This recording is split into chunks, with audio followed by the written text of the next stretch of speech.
Welcome back to the Pulse. Now, students at KJB Asato SHS in the Oti region have been left stranded after fire tore through a boys' dormitory in the school this morning, destroying everything in its path. The blaze, which started around 9 a.m., consumed the entire room, including the roofing, and reduced all belongings to ashes. The Ghana National Fire Service, who arrived on the scene, could do little to help. The fire tender was out of commission, leaving students and school authorities helpless as they watched the dormitory burn. Right, let's get onto the phone lines right now and speak to our resident correspondent in the Oti region, Peter Senu, who is joining us for more. Peter, welcome to the program. What actually transpired on the ground? Well, we all got the distress call this morning around 9:30 that one of the dormitories, in fact, a room in one of the dormitories was engulfed by fire. And so to come to the scene and see in fact, the roof had been completely destroyed and all belongings, as you've mentioned, to the students completely burnt to ashes. And the fire service, who also rushed to the scene to manage the situation, came empty-handed, as their fire tender for about 3 years now have been out of commission. And so that was the dire situation they came to meet. And then they were virtually helpless and had to join students who were fetching water with buckets from a distance of about 5 minutes walk to where the fire was burning. And so they had to join the students to use buckets of water to douse the flame. And as we speak, the situation has been brought under control. And in fact, currently as we speak, the students, the girls in the school have been marshaled to, as it were, come and mop the place and keep the place tidy so that the boys can, as it were, pack their things in and have a place to sleep over the night. So that is the situation here. Everything in, I'm trying to show you where the situation, that the thing had happened. Yeah, so this is the ground zero that we are talking about. This is the roof to the building, and completely everything in here has been raised down. In fact, I was billed to speak to the headmaster of the school, but a call just took him away from me. But what he told me was that, in fact, as a result of the fire, the heat, some of the students passed out during the after the fire, and so they were rushed to the various health facilities in and around KJB. And so what he told me was that they are responding to treatment, and some of them are due to come back to campus at the school premises briefly. And so this is what is happening here. If you may, I can take you a bit outside to show you what is happening now, that the students are all here to show solidarity to their boys' counterparts. The girls are currently tidying up the place. And this is what is currently happening at KJB Asato Senior High School. Back to you in the studio. Peter, how many students have been affected by this blaze, and how many of them passed out? Right. Well, I can say more than 10 of them have been rushed to the various health facilities. A dozen of them, I should say, have been rushed to the various health facilities in and around KJB. I know that some of them have been rushed to Papasi, some in the KJB town, and others have been rushed to Jasikai. So to put the number, more than 10 of them have passed out as a result of the heat, and then they're running up and down just to keep the fire down. And is it the entire boys' dormitory that has been razed by the fire, or portions of it? Can you say again? Is it the entire boys' dormitory that has been razed by the fire, or is just portion of it? Oh, just a portion of it. Only one room of it that has been engulfed by the fire. And in fact, it took the authorities a lot of time to get to know, since school was in session. So a few of them who had moved around during break time that saw the fire and have to raise alarms. And so it took them a lot of time to get in there and even open the door to have access to the room to put the fire under control. So it isn't the entire building, but just one room in the boys' dormitory. And the ones that are responding to treatment and the ones who were not affected, where do they sleep tonight? If you may want to repeat, please. Where do the rest of the students who were affected by this fire sleep tonight? Are they going to join the other boys in the dormitories that are left? Or perhaps some of them will have to make do and join the ladies? Right. Yes, exactly so. No, not really. In fact, there are a number of uncompleted projects in here. So what I'm told by the school authorities is that they are going to temporarily inform some the school electrician to pull in some light. If you can see from the shot far away behind the tree, that is one of the dormitories that was supposed to have contained the numbers as a result of the free SHS program. But unfortunately, it has remained uncompleted till now. So that is what most students who have been affected by the fire are going to reside. So trapdoors, that is a mosquito nets, are going to be provided for them immediately so that they can have some place to put their heads. And then while the school maybe fix the roofing to the bent portion of the dormitory for them so that they can come back and have their peace of mind to stay in school and study as well. And Peter, have you been made aware what started this unfortunate fire? Well, attempt to speak to the fire service has proved futile, except to say that they are conducting investigation and they will make their findings known as soon as possible. Right, Peter Senu, thank you very much. That's our resident correspondent in the OT region. Away from the OT region, though, for nearly 70 years, Bawuku has been known only by tension and bloodshed. And today, real hope is finally breaking through. The Kusasi and Mamprisi are taking a decisive step toward reconciliation, aiming to rebuild a town devastated by violence. Their breakthrough, mediated by the Asantehene Otumfuo II, marks a major turning point. But can this fragile peace hold? We will explore that shortly here on The Pulse. But first, the National Peace Council is expressing appreciation to the Asantehene Otumfuo II for his role and urging both factions to lay down their arms and embrace lasting peace. Let's now take you to the Upper East region, where correspondent Albert Sori has been monitoring developments there for us. Albert, how is Bawuku responding to this peace deal? Yes, so in the last 24 hours, in anticipation of what many thought was going to be a public announcement by the Otumfuo. Albert, can you kindly speak up? I can barely hear you. Hello, can you hear me? Better now. Okay, so I was saying that in the last, before the last 24 hours, okay. Hello? Please go ahead. So many people were anticipating that the announcement was going to be made public. The outcome of the mediation by the Otumfuo was going to be announced publicly yesterday. And so in anticipation of this, there were some fears that depending on the outcome of the mediation, there could be some sort of disturbances. And so if you spoke to residents of Bawuku, a lot of them were worried, of what could potentially happen. Also, the security agencies were taking measures to ensure that in case of any eventuality, they'll be able to deal with it. And so what we are learning is that many entry points into the Bawuku township where, security posts were erected on the roads entering into Bawuku, just in case of any eventuality. But fortunately, that there weren't any disturbances after the Otumfuo decided that he was going to present the report of his mediation to the president. And so yesterday, throughout the night, contrary to what many feared that there could be gunshots and some disturbances, it was very quiet throughout the day yesterday. Today, the situation has been the same. It's been very calm. What we also know is that the leaders from both factions are still in Kumasi after the mediation talks yesterday. They haven't returned to Bawuku yet.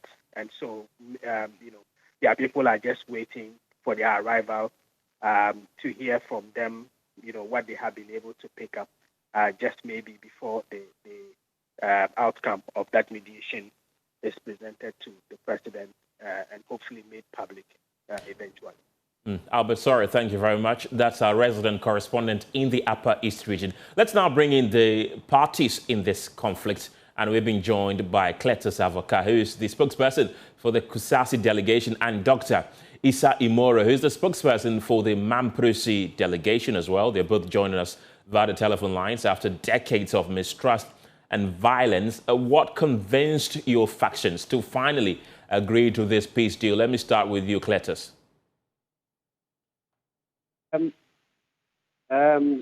It's recalled that in 2021, the Bawuku conflict re-emerged, escalated, and then culminating in the enskinment of a rival chief, the Bawuku Mamprusi chief by the Nigeri, the overlord of Mampugu, in February 2023. Then the government of the day, then President Akufo-Addo administration, declared the act of Nigeria as an illegal act, and then got a court order to arrest Seydou Abakri, whom the Nigeria team. Then the following year, 2024, last year, when Abakri won and appealed that his arrest warrant was wrongly procured from a different court, from the wrong court. Then Abakri went to Bawuku. Then President Akufo-Addo chaired a National Security Council meeting, and then they declared that Abakri would be a wanted man because it's a security risk in Bawuku. So the violence escalated, and then the government of the MPP decided to prevail upon the Otumfo to meet the two factions and then mediate and see have a lasting solution. So our meeting with the Otumfo has been since 2024, and when President John Mahama took over in January 2025, he continued with the Otumfo process of mediation. So we've been there a number of times last year, and then this year about 5 times now. And yesterday was the climax, more or less. Climax in the sense that all along, the mediation has been one faction come and engage Otumfo in the morning, the other faction, the Mamprusi faction in the morning, the Kusasi faction in the afternoon, or vice versa. We have never met face to face since Otumfo started the mediation. But yesterday, Otumfo used his both officers to say that, well, I want the two parties to come and meet face to face. And each of them will give me a limited time to address me as to how we can have a peace process. That was the crux of the meeting yesterday that we had. Unfortunately, the statement that came out thought that Otumfo was going to make the declaration yesterday of his mediation, but that wasn't the case. But Otumfo is Royal Majesty, realizing that there are too much tension in the area and conflict, has decided that within a week or two after yesterday's encounter, he will engage His Excellency President John Mahama, who has asked him to continue the mediation, to present support to him. So we are confident that in the next week or two, not later than that, Otumfo will present the report to President Mahama in the presence of the two factions, right, the Kusasi and the Mamprusi.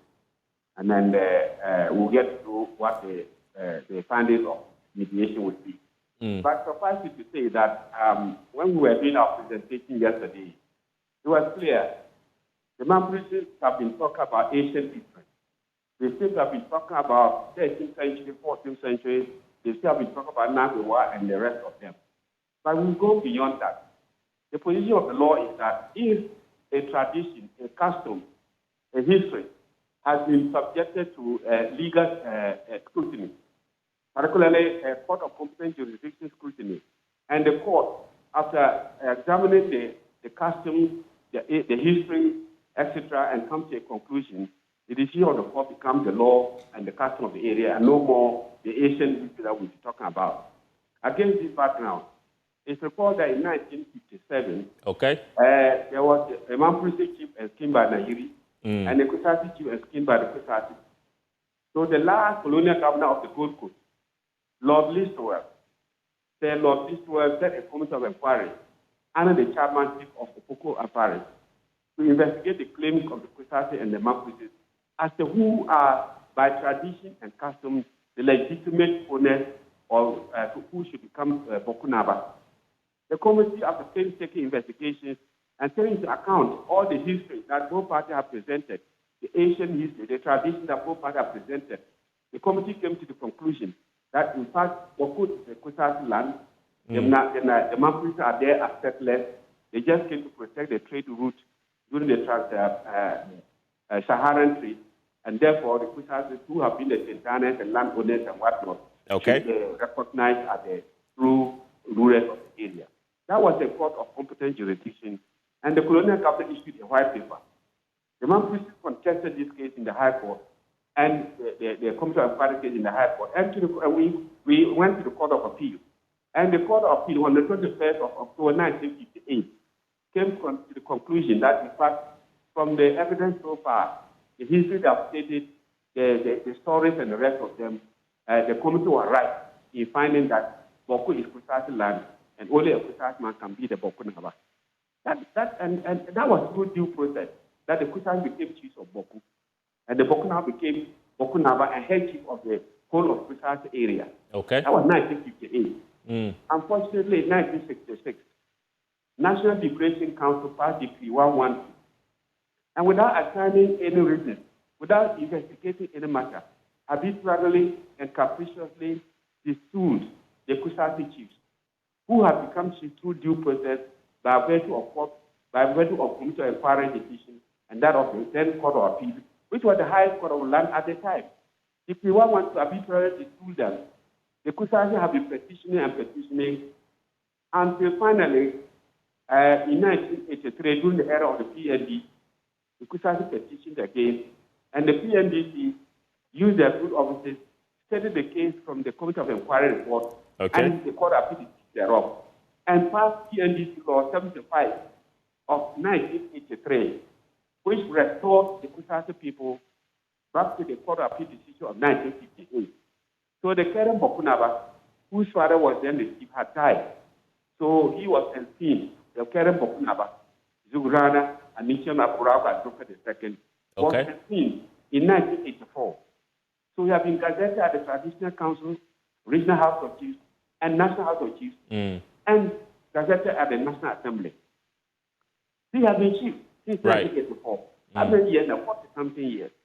So it was wrong for the Nigerians to habitually get up in 2023 without verifying anything to see a rival man-prisoner to go to Cook and be a chief. That has brought about the conflict.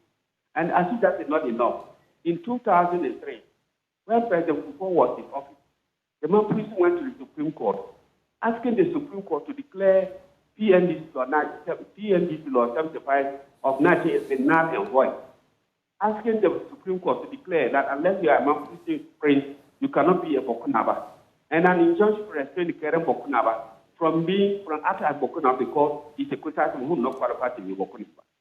This came went before the Supreme Court, and the Supreme Court, stating the statement filed by both parties, came to the conclusion that, in fact, the Mapuches have no case at all.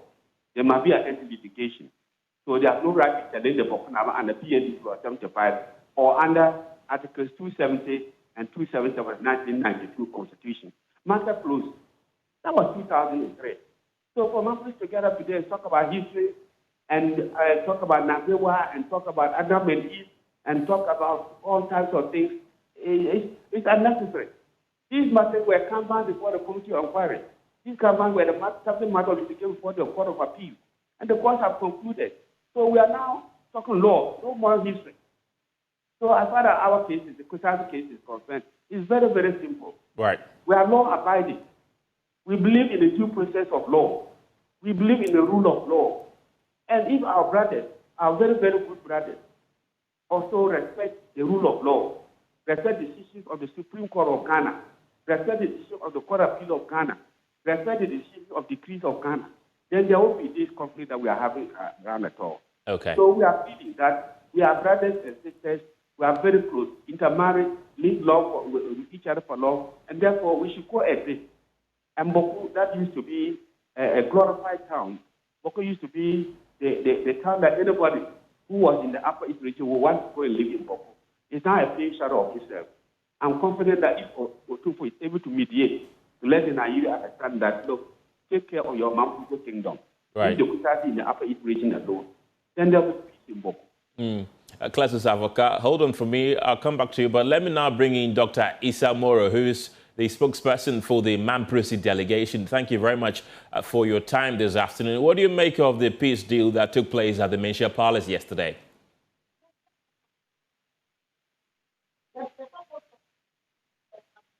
Hello, Dr. Moro. Can you hear me?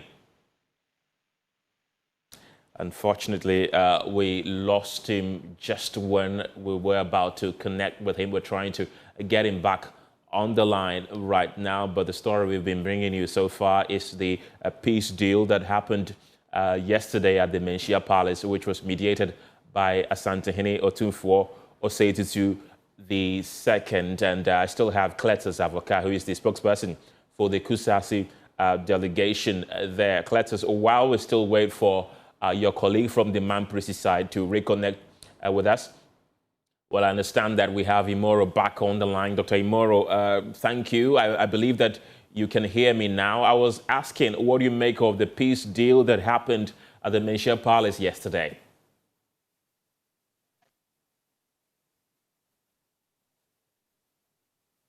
Do we have Dr. Imoro on the line?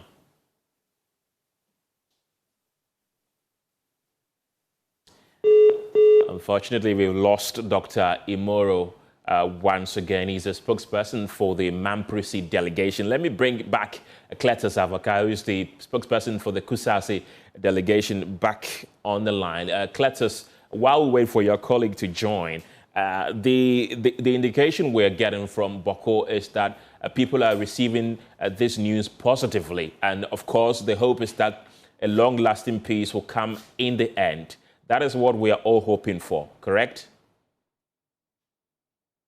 In Admanchia, before the Otumfuo, when the two parties appeared, we were very, very cordial.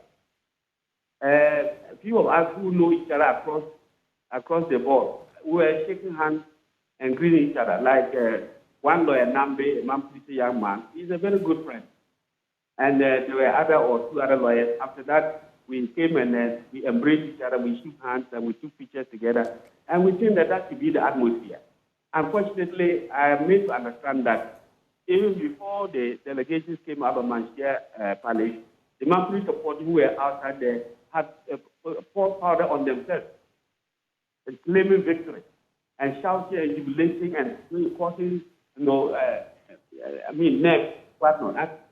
I will ask the Mamprisi to prevail or support me. Not yet declared it, and yet they were pouring powder on themselves. This is the practice there. So this pouring on yourself is not an secret. We have people have lost their life. People have died. People have mind. Right. Destroyed. Therefore, there's room for people pouring powder on themselves because of victory or whatever.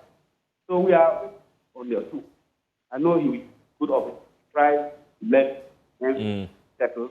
And then let people understand that in this moment, you cannot compare and run this test in your head. Right. Cletus, I understand that we have Dr. Imoro back on the line. I'll come back to you, but let me bring him in at this point. He is the spokesperson for the Mamprisi delegation.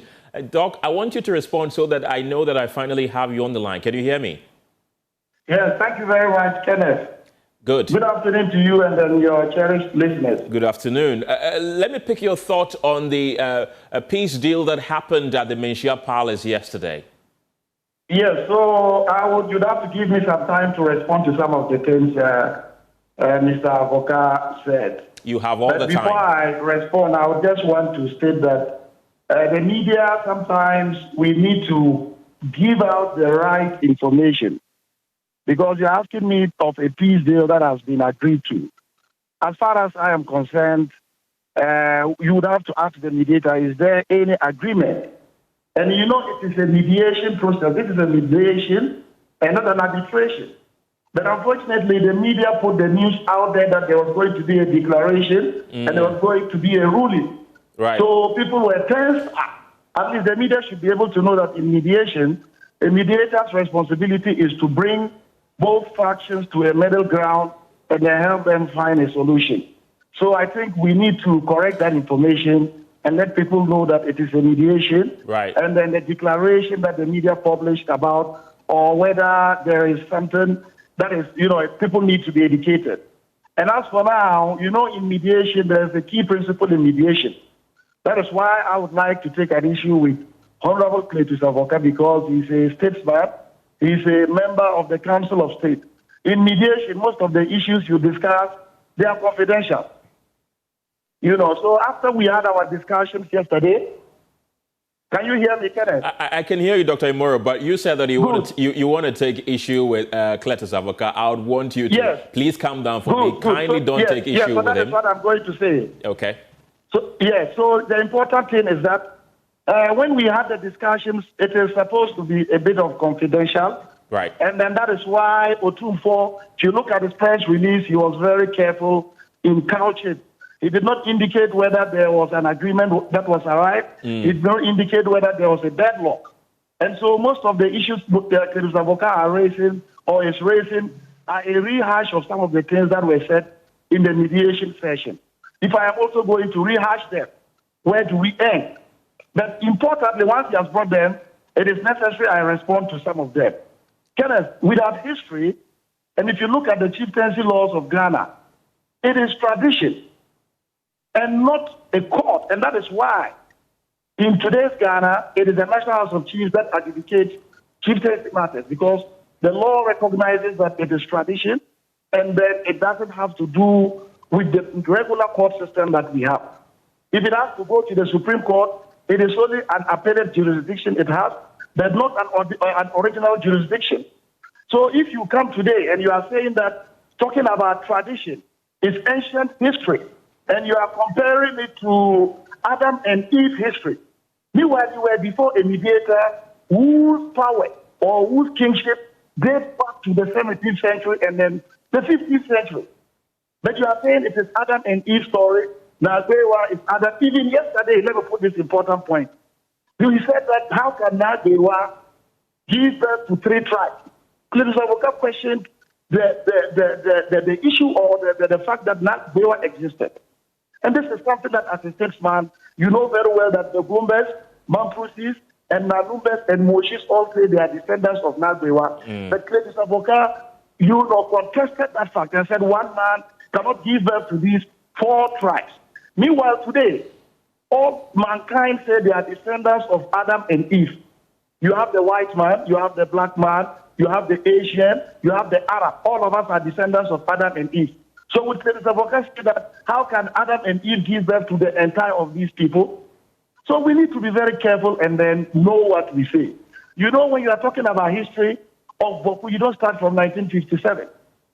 Bawuku dates back, and all the records show that Bawuku was founded by the Mamprusis. And yesterday we put all these facts before the mediator. And the first chief of Bawuku was a Mamprusi, that is Naali. And chieftaincy in Ghana follows a lineage. If you want to be the chief of Bawuku, you should have to be the descendants of Ali, because he is the first chief of Bawuku. So you can't run away from history. And you see, he started from 1957. He has missed about 2 important milestones. In 1979, there was a legally gazetted chief of Bawuku who was a Mamprusi. Cletus Avoka was the lawyer of Abogrago Azoka. Cletus Avoka advised Abogrago Azoka to enskin rival chiefs as chief of Bawuku. He was a lawyer. He knew there was a gazetted chief of Bawuku, but he advised his client to enskin chiefs in Bawuku. But the Mamprusis did not fight. Kenneth, what did the Mamprusis do? We went to the High Court to contest and then restrain them from acting as chiefs. Right. Avoka appeared in court. Please give me a minute to explain, because it's important. He brought it up. Avoka appeared in court as a counsel to his client who was illegally enskinning chiefs. Right. And the High Court restrained his client. Dr. Imura, I'm sorry, I'll have to... The Mamprusis did not fight. I'll just conclude. It's important. I want to come in, because these are issues that you've also already mentioned that were discussed. You should have stopped Mr. Avoka from going on. Behind closed doors. With 2. I just need to state 2 important issues you spoke about. Please land. So Yes, so the High Court restrained the Kusasis. We didn't fight, Mampusis didn't fight because Kusasis enslaved the rival chief. We didn't. So why is it that today, if the Nairi performs his customary functions as the overlord of the Mampugu traditional kingdom, instead of you, because if you say the law backs you, if you can go to court to assert your right, what prevents them from going to court to assert their right? Rather, they are encouraging the youth to take up arms, and that is why we are. It is not the Asantehene that is the problem. No, it is rather those who think that they can take up arms to stop the Asantehene. When you can go to court and assert your rights like the Mampusis did in 1979. So it is important that Honorable Credis Oboka is statesman. We all know that, look, this thing cannot continue forever. And that is why the mediation was selected, because in mediation, both of you come, you leave your comfort zones, and then you look at the future and see how you can map out strategies to solve the problem. If you come with entrenched position and you come to a mediator and you are arguing law, the other party too has a law. The mediator is not a judge. He is there to listen to both of you and then see if you can strike a balance. And it is mediation is something that is international practice and it is best practice. So if you go into mediation with a mindset that you are backed by a law, it means that you went to the mediation with an entrenched position you were not willing to take. And if the mediation fails, or if there is a deadlock, it means that you are the reason why there's a deadlock. So in summary, I just want to say that, look, Bawuku, look, he's talking about the legal cases. We have the National House of Chiefs ruling in 1983, but he didn't mention it. He was taken and then chosen. The High Court ruling, he didn't mention. You see, and he's talking about 1957. Between 1957 and then 1983, which one is more recent? Dr. So let's be honest, I would want us to limit ourselves to the mediation. Yes, and indeed. See how we can go. If they say they don't want this, that is up to them. Yes. They should go to court and assert their right. With the greatest of respect, I've given you enough time to rebut him, Dr. Isa Moro. Thank you very much. That's the spokesperson for the Mamprusi delegation. And earlier we heard Cletus Avoka, who is the spokesperson for the Kusasi delegation. And we are Joy News. We are not taking sides in this issue. All that we want is peace. We want the mediation efforts to go on, because when Bawuku is at peace, the whole country will benefit from it. And it's a good time to bring in a former Minister of Chieftaincy Affairs. That's Stephen Asamoah Boateng. Grateful for your time this afternoon. You were the Chieftaincy Minister under Akufo-Addo, and you have a deep understanding of this matter. What do you make of the journey to resolve the Bawuku conflict so far, the mediation efforts that are currently ongoing, especially what took place at the Menchia Palace just yesterday? And it's been an interesting news coming from Menchia. First of all, as you rightly said, I had been involved when I became the Minister for Chieftaincy and Religious Affairs from 2023. Bawuku was my priority. Indeed, I went to Bawuku. I went to Nairi in Darlegu, I think the 4th day when I was sworn in. The following week, I was in Bawuku to see the Kusasi side as well. So I've been involved. And interestingly, the matter didn't start now. And I'm grateful for the intervention of Otumfuo Osei-Chu II, Asantehene, and whom we, in my time and President Akufo-Addo, we discussed it at Cabinet. And it was President Akufo-Addo who also directed that I work with Otumfuo and the National House of Chiefs on that matter. And so Otumfuo was formally informed. I was at Menchia myself and formally told that the Cabinet has decided it takes the central role to help us resolve it. So I'm grateful. Otumfuo has done well so far. It's a mediation effort. And as we have learned, it is not the forum for us to come and state our case on air. Exactly. I have been quiet of late because it's not within my remit. It's now with Otumfuo. So we thank him very much. I also thank the President, His Excellency John Dramani Mahama, that good work done by his predecessor, Nana Addo Dankwa Akufo-Addo, through myself, has been carried on. And he's also re-emphasized the fact that the chieftaincy institution must be dealt with by themselves. And so that is number one. And let me also thank His Royal Majesty, Buhu Mahami Abdullahi Sheriga, the Nairi and the overlord of the Mamprugu Kingdom. And then I also thank Bukunaba, Zugra Nasigri, Abugrago Azoka II. They've been my fathers, I call them. And I've always given them that respect, that they are brothers, they should talk. So for me, it's good that this has happened. And it didn't happen yesterday. As I said, it's coming from some years back. But it's good news, but it's not a peace deal yet. Yes. And that we must take note of that. And Exactly. I think your two contributors have told you. I know both of them. I know Cletus and my brother. This is not a forum for them to rehash the things that were said in Malaysia quietly. This is to encourage our people that peace is on the way, which is good news. So far, the news I'm picking from Bawuku itself is calm.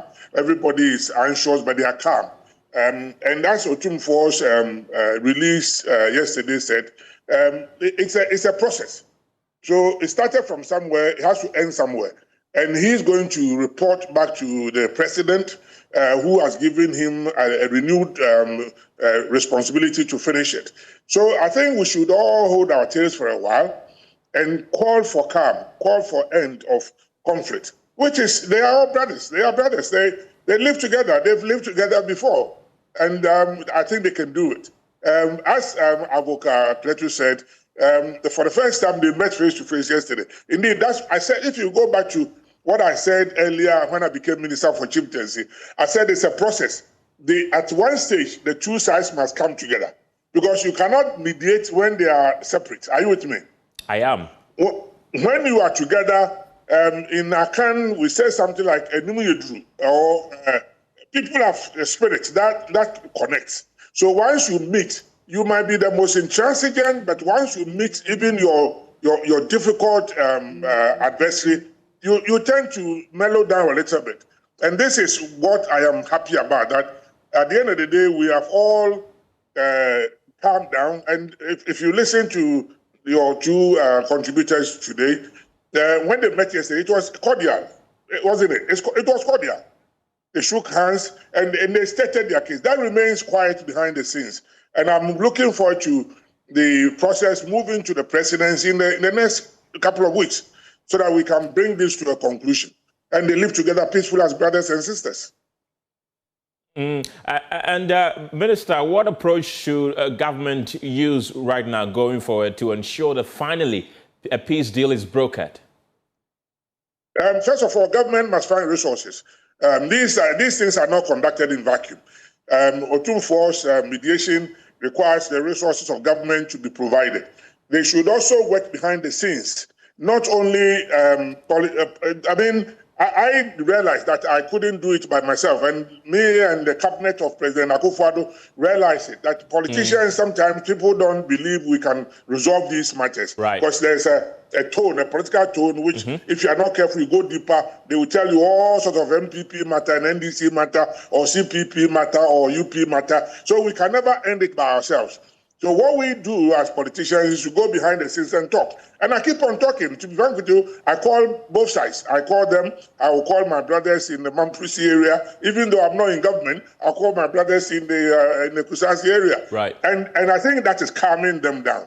That we are keeping an eye. And we're all interested in peace in Bawuku. We are not, time is not on our side. I mean, we all want peace right now. If the peace deal eventually gets concluded and gets to the presidency, what do you think the first gentleman of the land should do? I think what he has to do when the deal is almost done, it must come with a package of compensation in a way. There's a lot of bitterness on both sides. Okay. We must find a way to create a conducive atmosphere by some form of compensation. Two, there must be a development agenda for Bawuku and the whole area. Because you see, Bawuku was a thriving city. It connects the northern part of Togo. Yes. It connects Burkina Faso. And so the trade that goes on Bawuku, you have no idea. So the market in Bawuku must be brought back.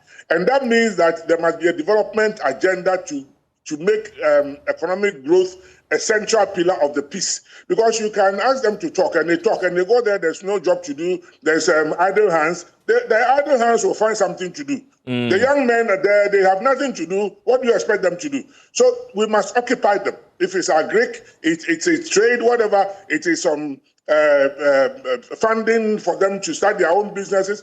So there must be a key component of development and growth agenda. So apart from compensation, which I said there are bitterness on both sides, it will calm them down. It will show that government cares. And that's what I recommend the president to do. Conflict always calls for some compensation and also some development key agenda, takes their mind away from conflict and fight. And going forward, what would be your message to the good people of Bawuku? I thank them so much. I'm happy. I mean, you know my character. I always bring people together. I'm not a person who fights anybody, not even my political opponents. I've got brothers there, I've got sisters there. And the same thing, everywhere I go. If you know my own background, my mom's house is Denchira.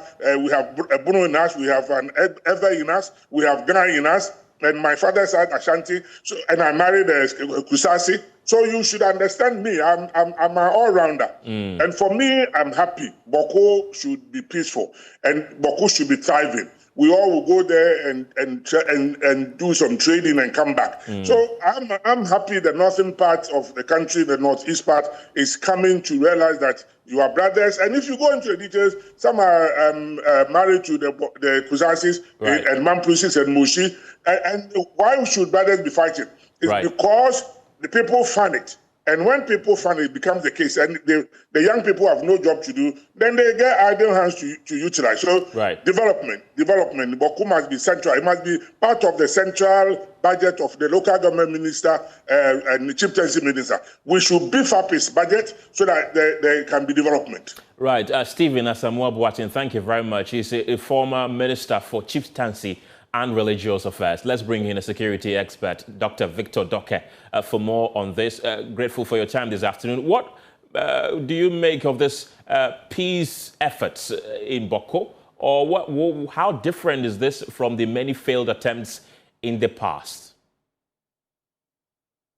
Of the Otunfo's mediation process is that, one, in a case such as this, you need a very experienced mediator. You need someone who knows the historical antecedents of this conflict itself and knows the two actors. You need someone who is respected, who stands neutral, who can face anyone and then command authority when it comes to the actors and stakeholders. So I think this is in the right direction. The process has come to an end. The two parties are waiting to hear and then get to know the outcome of the report first off that will get to the president. And then, most importantly, they have assured the king of their support and then their collaboration with regards to the outcome of the report. Now, in a mediation situation such as this, you would expect to have a win-win situation, but this conflict has a different dynamics altogether. So you would expect a win-win. That is what I think people should be wary of. It is only going to be a win-lose in this situation. So whoever is at the losing side should accept the verdict and then channel their grievances according to the law. In the past, processes such as these were not considered. We talked about the Yende conflict, where we have the families fighting for the skin. It was the Otunfo who came in and then mediators on the matter, and we have peace in there. Now, this is a different, conflict altogether involving two different groups, and that makes it so different, and the dynamics keep changing every time. So I think we need to look at how quickly the report will get to the president, for the president to, as soon as possible, in line with the mandate of bringing peace, assemble the necessary stakeholders, which will include the two parties themselves, every major stakeholder for a multilateral engagement, and then the recommendations, the proposals of the king will be considered and then played out according to the law. Neutrality is very key, and partisan politics should be taken out of the implementation of the recommendation of the report. Do you see any hurdles that could mar this process if care is not taken? The only hurdle I see when an outcome does not favor one of the sides, they may not accept it as first, but I think if the president, in meeting the two sides, and the process is expanded where the two sides will now sign a peace agreement to accept the outcome, then we can be assured that we'll have come. If that is not done, assurances are not given, then one side would definitely be feeling aggrieved, and anything can happen. We don't want that. We want to bring finality. But the only hurdle I see is when an outcome doesn't go in favor.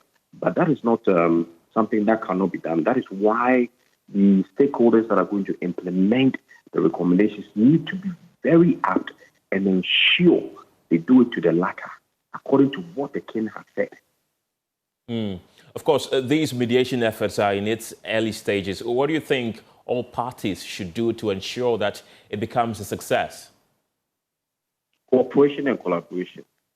Now, they need to understand that no matter what, we have laws in the country. If you are not happy with any situation or outcome, you have the law courts, you have institutions that you can write to or take your grievances to. Taking up arms or encouraging the youth to engage isn't the right way. However, there are passions that inflame every now and then. We saw how the youth were, having disagreement outside just where the protest was being concluded, just because one person hit the other with a vehicle. And then that tells you that in this situation, anything bordering on politics, on disagreements can cause anger and then lead to clashes. So we need to be very careful in this regard. Right. And going forward, what should government's approach be in moving this peace agreement to a possible good resolution? As soon as possible. Well, I think now we're in December festive season, and I don't think the president will have any opportunity to meet these two sides, only to probably make a statement to appeal to them to sustain the peace, and then we celebrate the festive seasons. After that, we look at the substantive matters and what the core issues are. But I think when it gets there, resources is very key. Honorable Asantehene mentioned, if you don't have resources to empower the stakeholders, to empower National Peace Council, to empower the civil society organizations who are on the ground there, we need peace building facilitators. And we can talk about the Limbosa Development Agency in there, who is a peace building facilitator for the inter-ethnic committee itself. For them now to go on the ground and sensitize the youth on peace building, on how to channel their grievances, and then do away with the proliferation of small arms and then the violence. We need that essentially. Training, capacity building for the military, the security services who are there engaging with these factions. Professionalism has to be key. Partisan politics should be devoted, put aside when it gets there. And I think the president should follow and implement the report to the latter. And that itself is how we're going to see lasting peace and know that this conflict will be declared over. But cooperation from the two sides is very essential. In that, after the peace agreement, after all that is said and done, they should understand that for the sake of peace, whether the outcome favors me or not, we'll just go by what the Otumfuo has said and the president has said. And moving forward, do you think Otumfuo Setutu is still going to play any critical role in these mediation efforts beyond this one? Yes, we call something sustained engagement. I don't think he would end it there. He would keep the two sides, engaging them, because they would definitely come back to him if they have issues or they are not happy with A, B, or C. Right. So it is very essential that he opens his door to this side anytime they call on him. And I'm sure with his wisdom, he would be available to provide, the necessary solutions for their problems. So it is very necessary. He will engage. And then not him alone, probably. If he's not, then this is the time we need to set up experts of mediators also there to support this process.